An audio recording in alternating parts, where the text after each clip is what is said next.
separation. Good evening, Earth. This is Adam Sturch, broadcasting from the Mushroom Mansion, That's Taos, the New social Mexico, alienation. working on oil, And painting, distressed the hue. problem is this Alright, doesn't only happen on what I'm an going to do individual this level, evening is start with the it happens aura, in a social level. sort of defining We live the in a edges society of the that figure actually here is with a violet, profoundly light violet blue. alienated.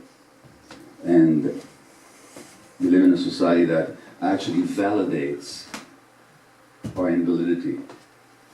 We live in a society that validates our false self. So that not only do we develop these compensatory mechanisms, it's even that we're rewarded for it. So let's say you're a deeply wounded person and you emotionally shut down so badly that your eyes go dead because you were hurt so badly you couldn't bear to look at reality. And let's say that you're so scared of vulnerability that you're going to attack vulnerability wherever you see it. And let's say that you feel so weak because you lost that connection to your true self, that you have to have power and control. You know what becomes of you? You become Prime Minister of Canada.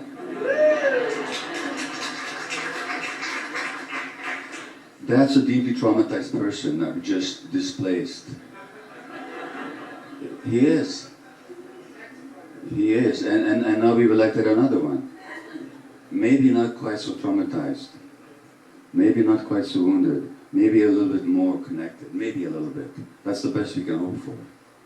What I'm saying is that the world rewards, or in my case, the world rewards my workaholism, because it's a wonderful doctor, always available for everybody except himself, and everybody except the people that really need him close to him. So the world rewards it, and so as the author of the book, the Tibetan Book of Living and Dying says, the greatest achievement of modern culture is the billion selling of samsara. Samsara is the cycle of suffering, and its barren distractions.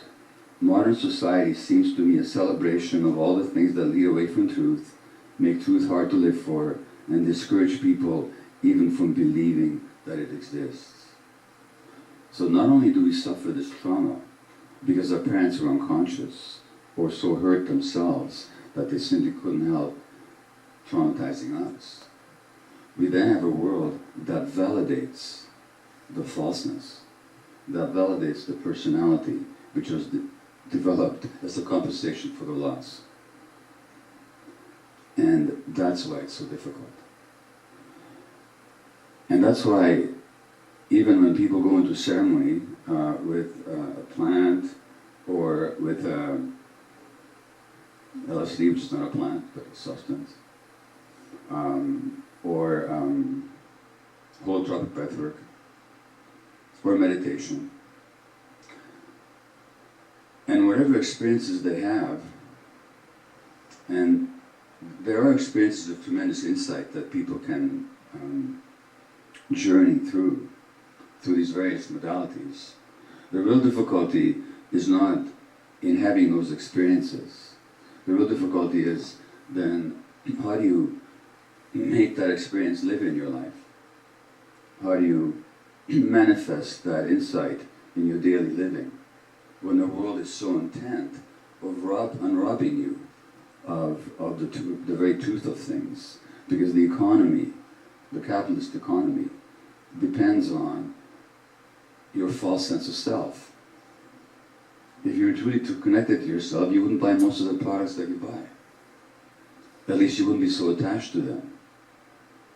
You know, I was in San Francisco 3 or 4 years ago, and my wife and I were walking somewhere in a downtown area, and we found this line of people, 4 or 5 abreast, right around the block. So I said to somebody, okay, what's this all about? What are people lining up for? He says, the iPad, the new iPad just came out. And I said, okay, I get it. I don't have an iPad. I don't appreciate its multiple benefits, but nevertheless, I said, okay, I can believe that the iPad is a wonderful instrument, but why are you lining up? I couldn't get it tomorrow. Man, you don't understand. It's the iPad. mean, this guy actually thought, and I've had the same thoughts related to other products, that this is going to somehow make a difference in his life. So I mean, this society just feeds off that.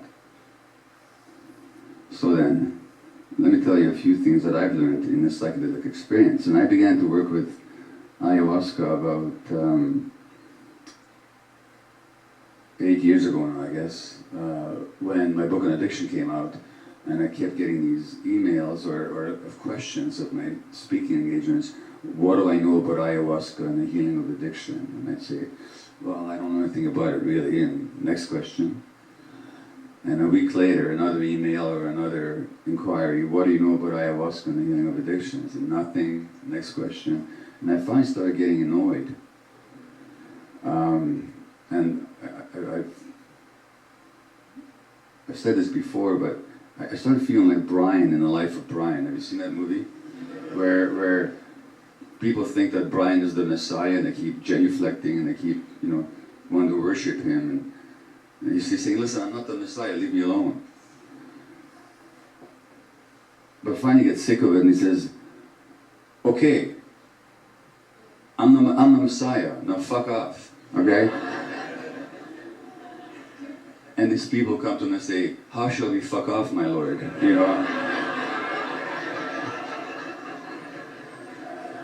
And that's how I was with ayahuasca. Okay, I don't know anything about ayahuasca, now fuck off. And then I got the message that maybe the universe is trying to tell me something.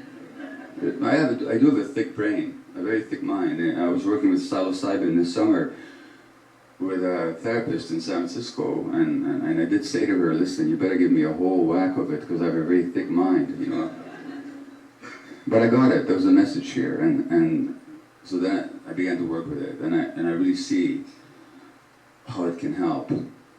How can it help? And not just ayahuasca, but any path, any substance, and sometimes other paths that don't involve substances. I mean, one of the things I don't want to create here is the impression that I'm not one of these messianic believers in substances or plants. I really am not. Some of you maybe, I'm not. I don't think they're the answers to the problems of the world. I think it's too bad if they were, because they're never going to be around enough of them, and not enough people will participate in them, that they're going to be the answer. The answer is going to have to come from somewhere else. And where the answer is going to have to come from? Deep inside people, because the truth is already there. So the plants don't give us the truth, the plant helps us manifest and see the truth. That's a great path, but I'm not messianic about it. But nevertheless, since we're talking about plants and the plant spirit, how can they help us? So in two ways really. Well, at least two ways. The first one, battery swap. Oops. Alright, I'm just going to splice these together and we'll have a long session. Like it's going to take a minute to get this many right other anyway. behaviors are all about escaping from the pain. But if we realize that love is really our very essence, there's nothing to run away from. What's there to run, if you really get it? And the other thing that the plant spirits can do is they can connect us to the experiences in a very deep way that made us run in the first place. And so sometimes people talk about bad experiences with ayahuasca or acid or anything. From my point of view, when somebody talks about a bad experience, two things are going on. One is their personality, their mind is judging the experience, because the personality was developed in the first place to run away from the pain. And all these things that we think we are, they're just our personality, which was developed in the first place as a compensation not to feel pain.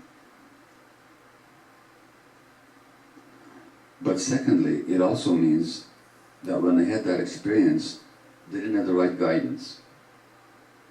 Because in the appropriate context, and this is where I think I would probably not be the only one at this conference to emphasize this, but whatever you do, and I know some of you have journeyed by yourselves, I don't recommend it. If you choose that, you choose that. But really, I think we're such complicated, complex beings in the Western world, and there's so much cultural and psychological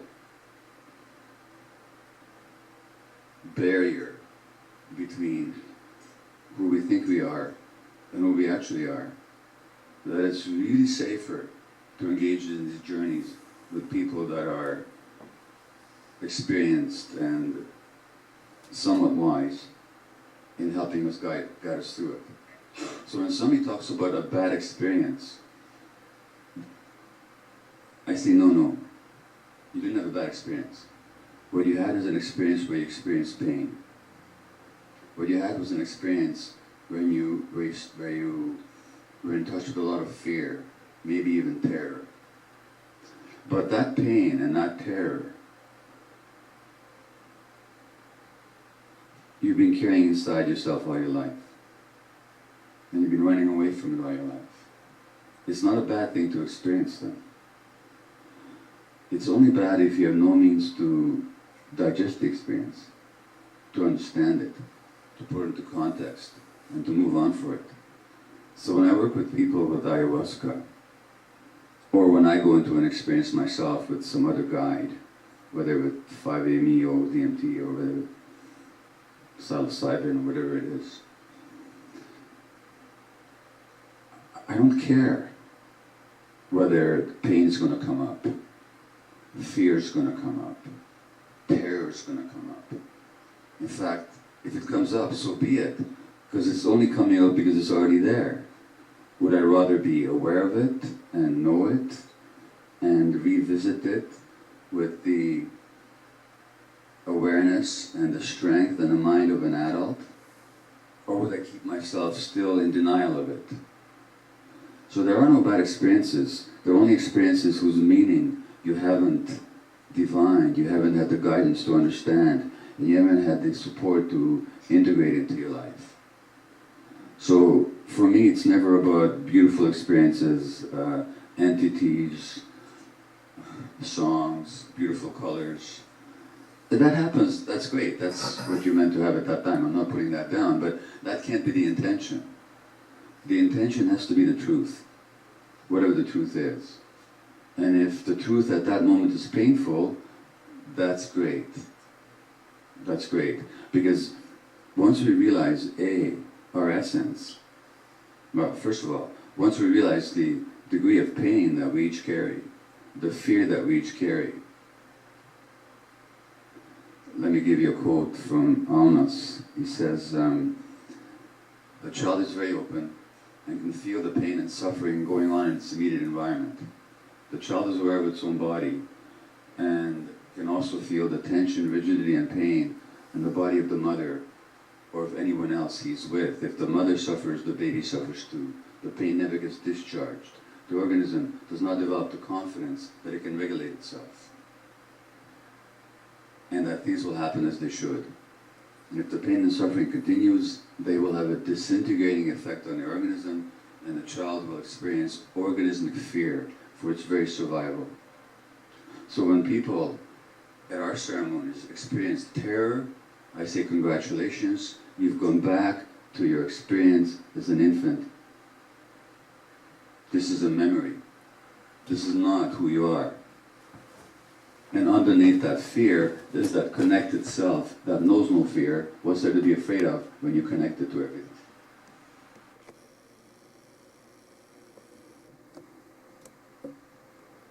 So those are the two major dynamics that I find helpful in the plant-spirit experiences. First of all, we get to find what we're running from, the fear, the pain.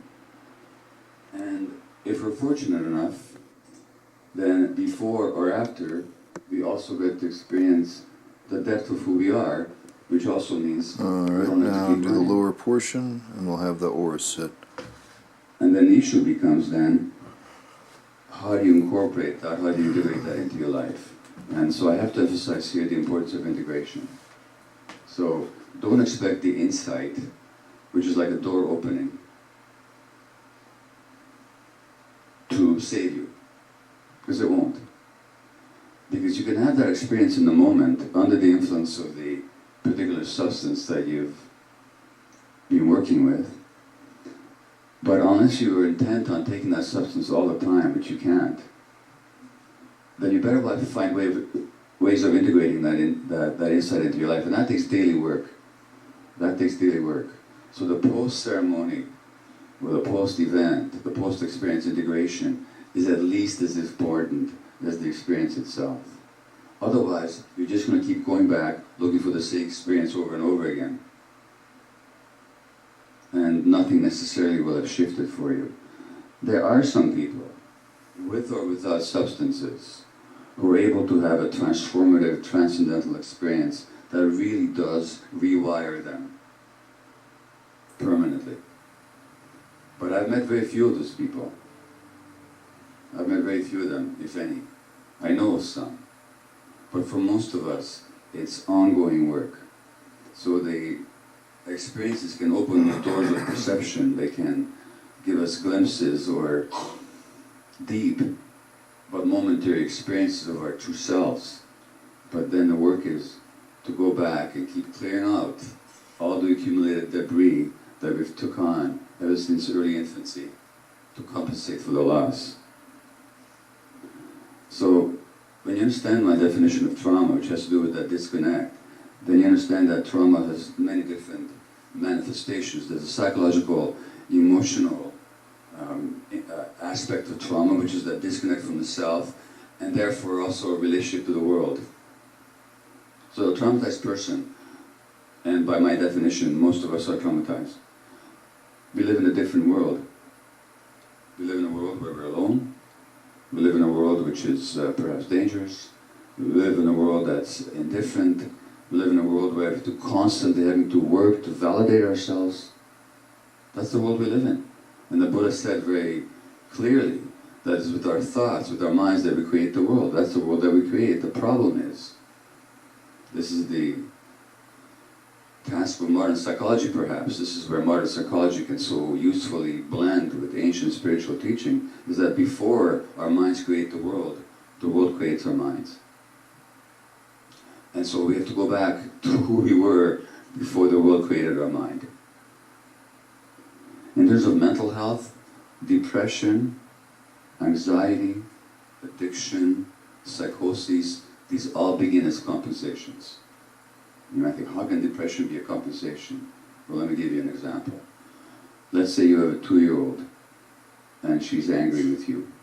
Incidentally, if you do have a 2-year-old and she's not angry with you, you haven't done your job. It's that simple.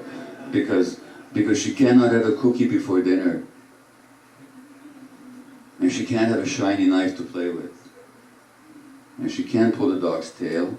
And she can't climb on the windowsill when the window is open. You have to say no.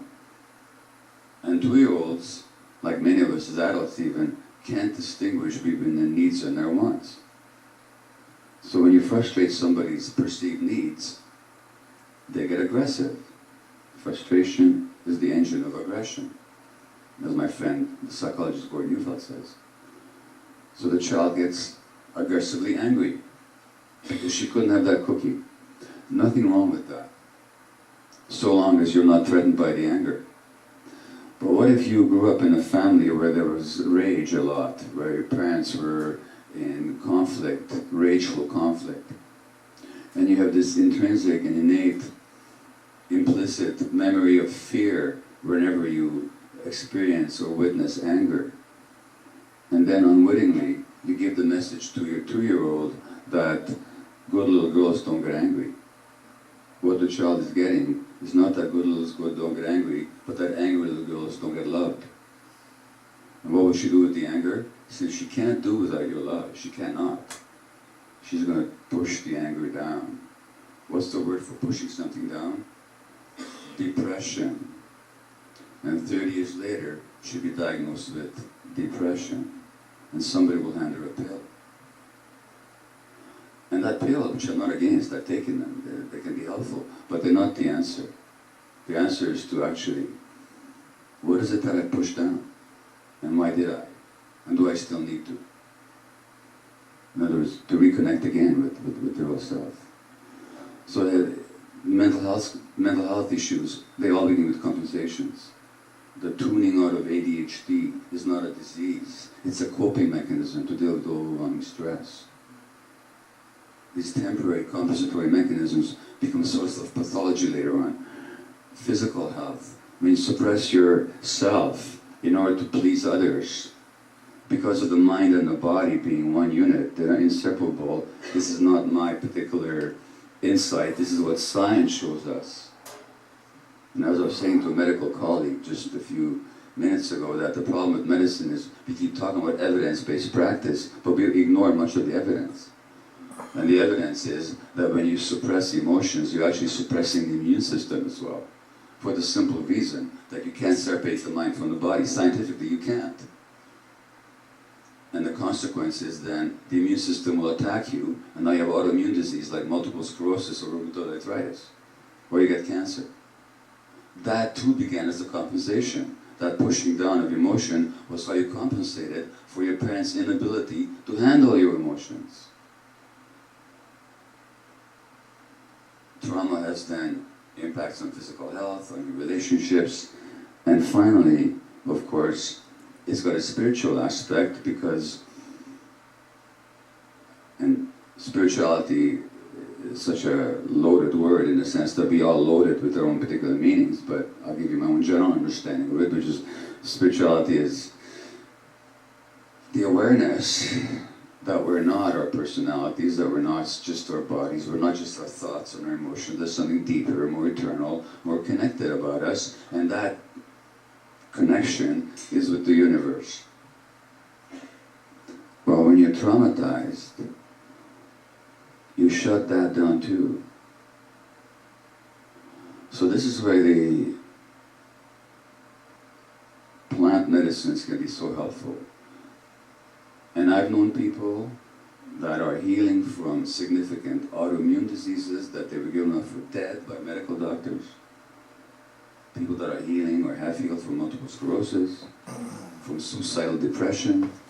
Last year we worked with a woman in our retreat that had tried to kill herself 17 times. Where is the healing coming from? Well, the very meaning of the word healing means wholeness. And we become whole when we reconnect with ourselves. I'll give you the final quote before I take questions or comments. Thomas Merton, the spiritual teacher, Catholic monk, talked about surrendering, conquering ourselves, or allowing the Spirit to conquer us. So self-conquest is not a willful act of self-abnegation, but it actually is surrendering to something greater than we are. As a Catholic, you call that the Holy Spirit, but you can call it whatever you want. And he says, in order to gain possession ourselves, we have to have some confidence, some hope of victory. In order to keep that hope alive, we must usually have some taste of victory. We must know what victory is and like it better than defeat. Now, at the very least, this work with the plant spirits can give us a taste of that victory, can give us a glimpse of ourselves, can give us a glimpse of reality. And that can be the beginning of the path to healing. Thank you.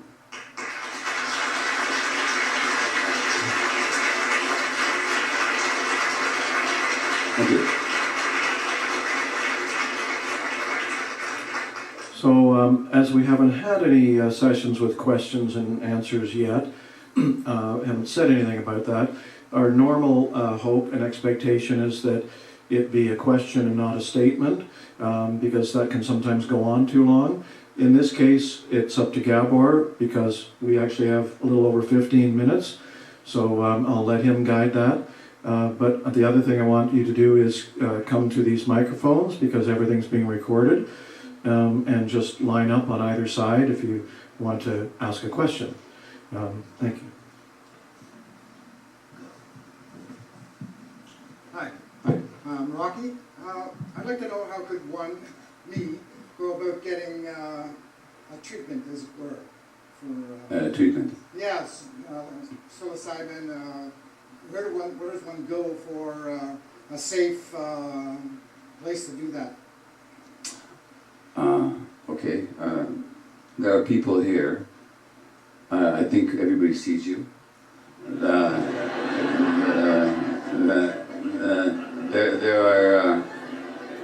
There are people here that work with all kinds of modalities, including ayahuasca, including psilocybin.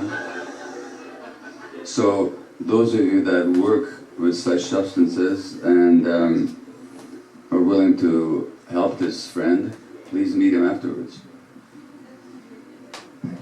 You're welcome. Okay, should we go back? Okay, whoever's next, go ahead. Okay. Yeah, since I have myself a 3-year-old, a beautiful little daughter, Yeah. a question connected to that kind of topic you Yeah. scratched. Yeah. What's your suggestion? What can I do better than what has been done to generations of little people before us? Well, let's make it more personal. In the sense of trauma that I described, do you recognize yourself?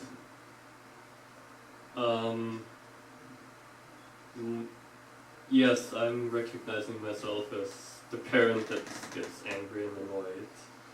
Okay, all right, so that's what you can do. Because your anger and your annoyance, your child will interpret only in one way. Yeah, I realize where it comes from. Which is that there's something wrong with her. The child will not recognize you as being angry and annoyed. She will recognize herself as being deficient and flawed. Yeah. Because children are narcissists. And I don't mean that in a pejorative sense. I mean in the actual technical sense. They think it's all about them. So the best thing you can do for her is to do your own healing work. It's just, and really taking it on. No, you already are, otherwise you wouldn't be here asking the question. Alright, Yeah. so that gets So your daughter's laid in already pretty way ahead. nicely. But where you were at the same Take the age, zoom because your off parents here. probably were not asking them this question. These questions, were they? Probably not, and I actually have to thank you to remind me to continue my personal journey. That's what you can do for your child. I